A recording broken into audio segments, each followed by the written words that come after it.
Personal Diary, Arkham City Police, September 12th, 1983.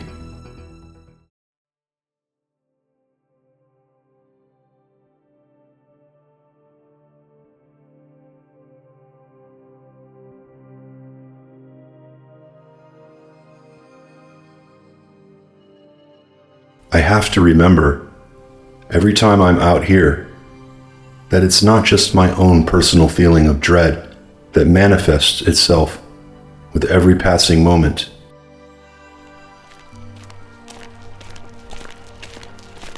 With every passerby or footsteps seeming to traipse a little too close behind me as I'm walking through the streets of Arkham. It's the city's own interiors, the haunted and dilapidated structures still standing from bygone eras that have their very own story to tell.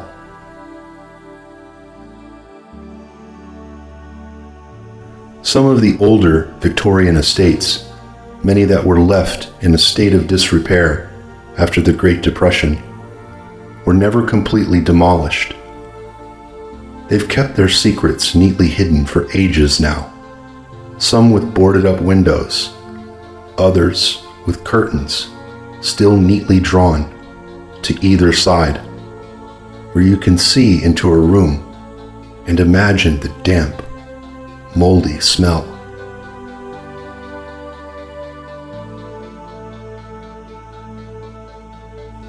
But most of all, you'll notice the old furniture sitting in the darkness, like its own character from some tragic play.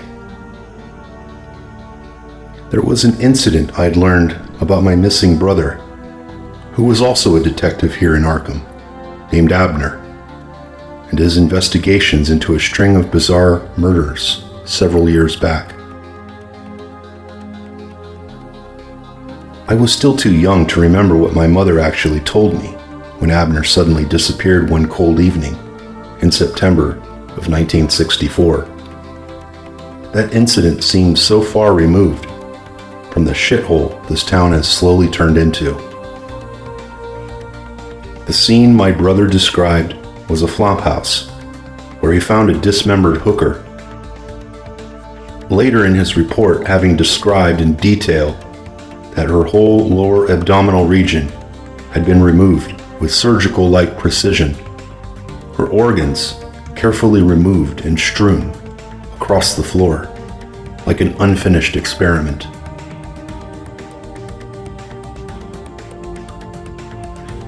That, along with similar types of cases in and around Depression Row. That's where I come in. I'm Detective Richard Lane. With my brother long since having vanished, I took over the family business, so to speak. But it really wasn't just that particular reason. I've been haunted ever since his disappearance those many years back. It's not just how I feel about him disappearing without a trace, but that there never was any solid leads. His trail, grown instantly cold. As I found out later, after some time in the police force. All there is now are a series of paper trails he left behind.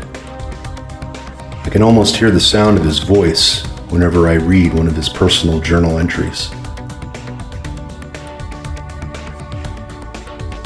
There is an undefined fear drifting through the streets here at night.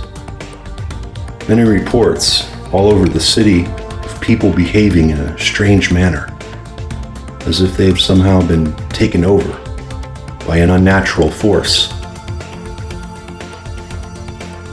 I guess I'd call it a whole new kind of darkness enveloping this place, like a black, demonic cloud. You can feel it in some of the people's dead stares.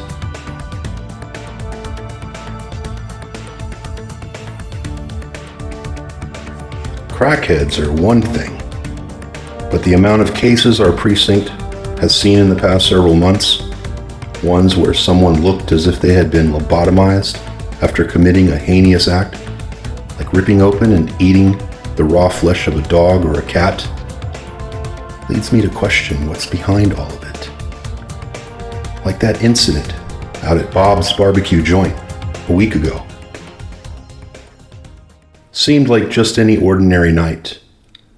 That was until Bob and his old lady Eunice spotted what they described as a four-legged creature tearing one of the local drunks to shreds.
Smoke on the water, fire in the sky. Oh, shit. Bad Bob's Barbecue. Can I take your order, please? My child, you must repent, for the tribulation is upon us. You're a sinner, and you must come to me and be cleansed of all unrighteousness. Uncle Freddy is here to help you. I'm hanging up, bye. I'm getting sick of these solicitors, Eunice. Don't they understand we gave to the church last year? Damn beggars. It better not be him. Bad Bob's Barbecue, can I take your order, please? Fucker hang up on me.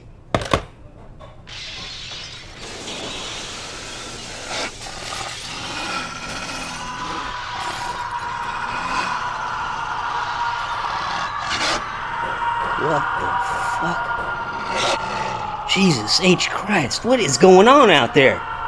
Eunice, get my shotgun. I'm gonna go out there and see what the hell is going on.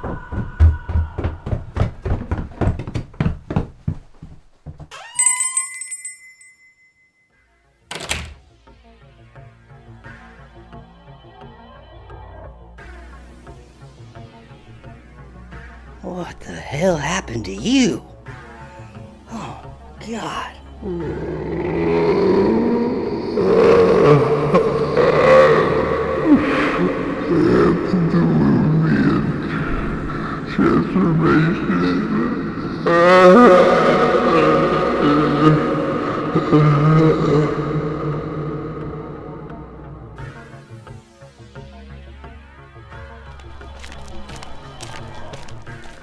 Who's there? I got a gun. I'm gonna put a couple holes in you. I see you, you son of a bitch.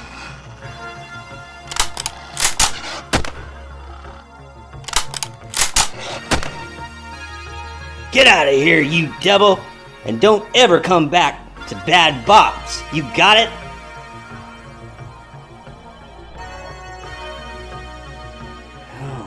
God.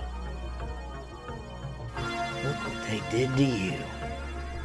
Looks like some kind of blue liquid oozing out of you. You're one poor dead sucker, that's for sure.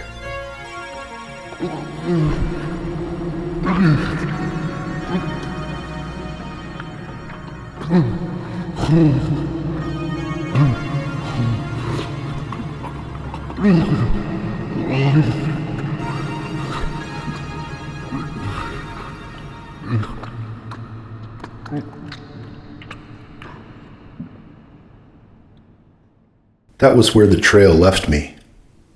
A dead end. Just like my missing brother's cold case, without any possible leads. A creature and some unidentified suspect running off into the night. I don't believe in superstition, nor do I believe in Bigfoot, werewolves, or vampires. But Bob had sworn that what he saw was certainly not human, and most assuredly looked to him like something out of An American Werewolf in London.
I feel like a monarch butterfly. That's how I'd describe my physical body these days.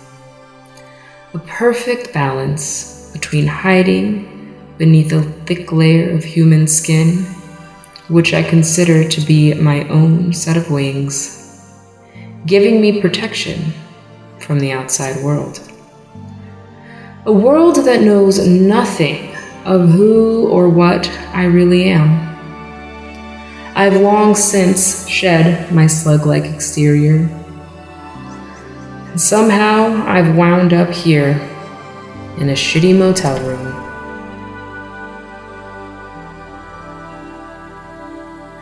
The neon lights flickering on the sign right outside, coming in through the thinly veiled window shades.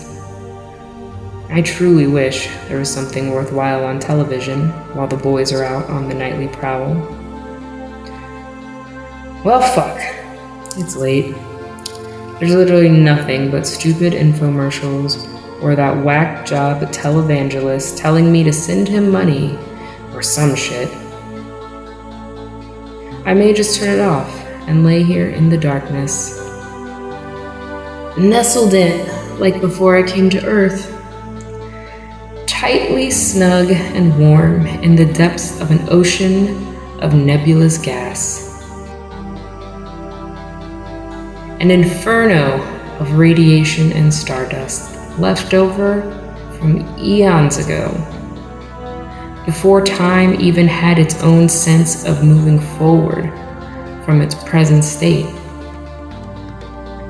Yes, I remember so many things from my past.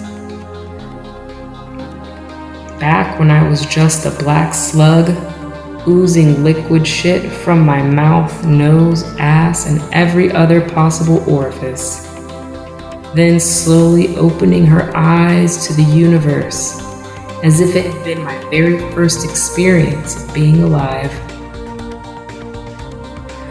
Those were the good old days, when my kind were considered gods, conquering worlds that were already fucked up from wars and pestilence.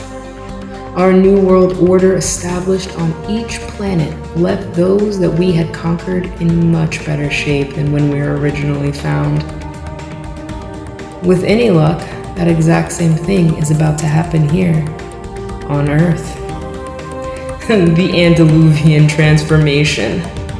Such a beautiful way to end things here on this nasty planetary system. This world, too, is like a monarch butterfly, cocooned from the rest of the outer void, ever changing so slowly until one day. I fucking love it.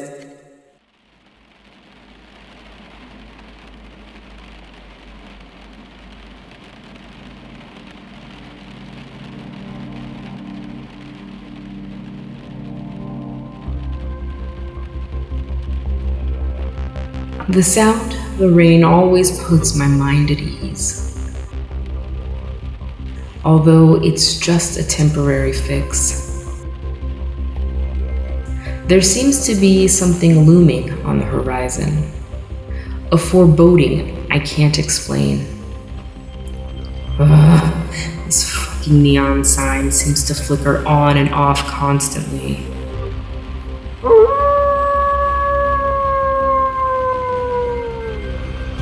I wonder if that's my baby boy, my bitty beau, howling somewhere off in the night, about to corner and kill his next human specimen. Either way, it's the hour of the wolf, the time when most deaths and births occur, according to something Abner once told me. I really do admit, though, I have a certain fondness for this early morning hour, just before dawn. Birth and death, those sentiments seem to capture the fragility and uncertainty of the present moment. There is, after all, a beauty in the unknown, and the overwhelming darkness of the days to come.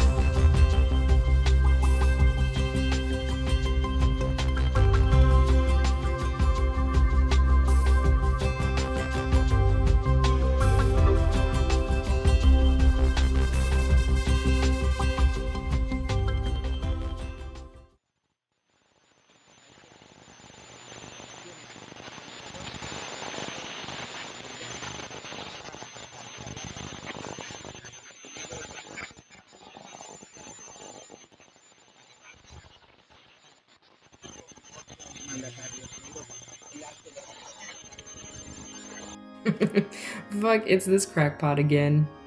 Doesn't he ever quit?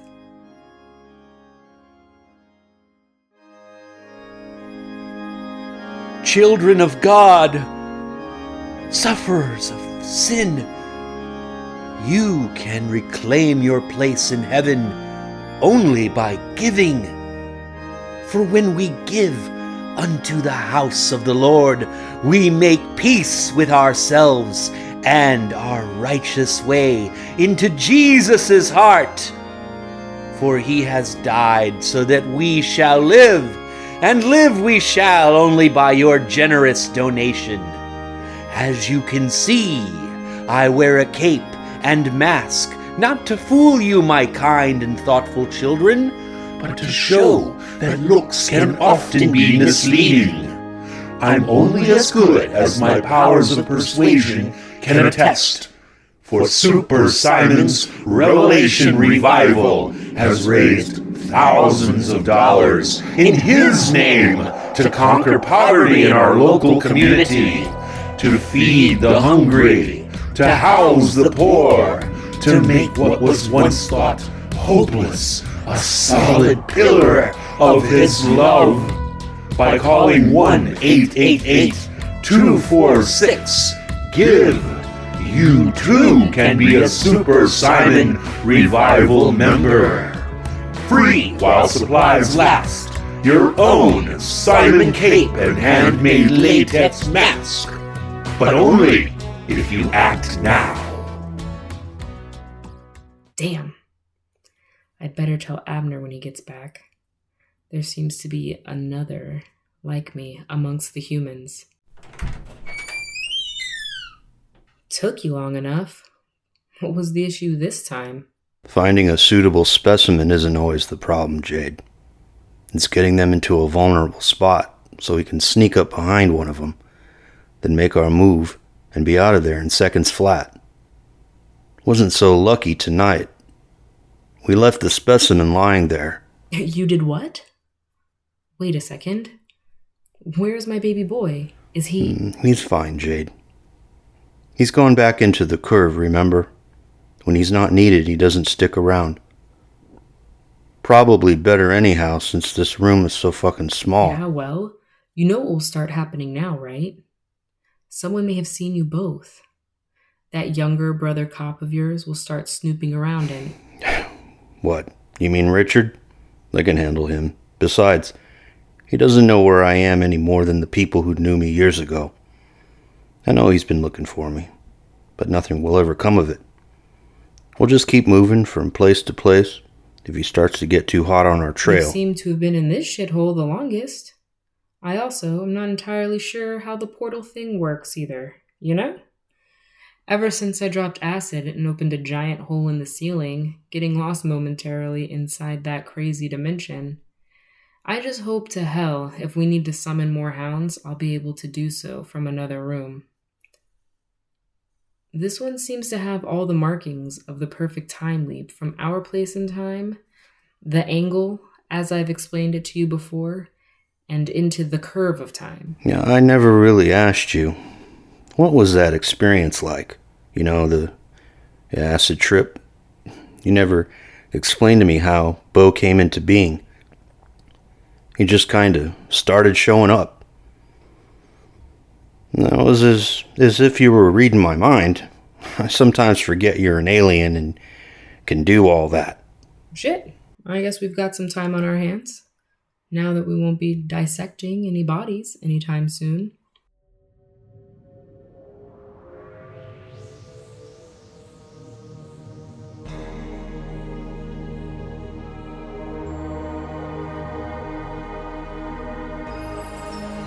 The acid started taking effect soon after you left that one evening on one of your nightly hunts. I swear, Abner, it wasn't like anything I'd experienced before. Even when I first entered your apartment all those years ago through your television set. Up until that point, I thought being on that wave, riding across eons and into your world had been the ultimate journey. But I was dead wrong. The very first thing I noticed right after the acid hit was a cloud of smoke appearing from above the bed. It covered over my usual view of a rusty ceiling fan spinning endlessly above.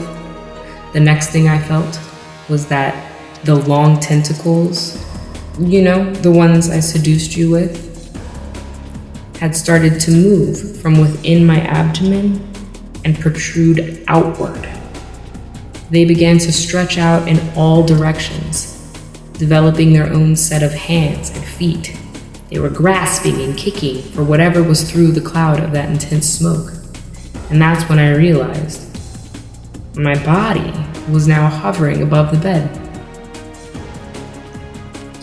My tentacles acted as a force upon which my whole body was able to speed upwards through the ceiling of the motel and into a dark portal.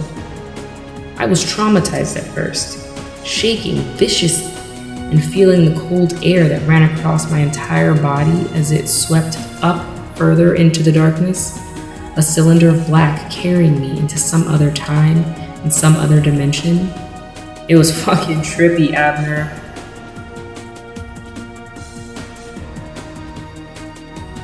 But as I finally let go of my senses, the fear seemed to dissipate. I was now entering into the realm of Tindalos, the place where the hounds were. That was the first time where I had laid eyes upon Bo, the hound who chose us to be his parents. I entered a cavernous hallway where on each side were stone carved sarcophaguses that had been carefully placed one on top of the other. The ancient tombs had visible markings, but the writing on the sides were of a demonic ancestral race that I was unfamiliar with. I felt like they were kin to me in some way, but were oddly set apart from any of the elder gods that I had come before them. At the end of the hallway stood an altar, decorated in shiny silver orbs all around its base. In 5 separate corners, spread out from the placement of the altar at the center, resting on their haunches and drooling out thick blue liquid from their mouths, were the hounds of Tyndalos. How did you summon the hounds here? Was it part of being kin to them, or was it a seance? You must have been reading my mind, Abner. Those seances we've been having in here on countless evenings weren't just for the fuck of it. Each time during the seance, a miracle was performed. The summoning of an ancient race unknown to any period of history.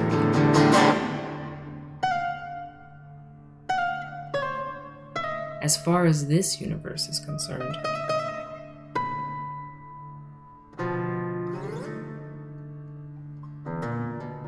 The hounds beckon us now, like our beautiful boy does each night while on the prowl in his diligent search for more living flesh.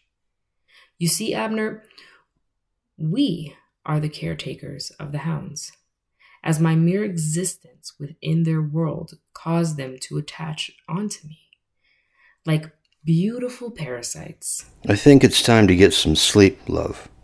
Tomorrow is another day. This time we will be successful in retrieving more freshly dead tissue. Bo will see to it. Him, or one of his brothers.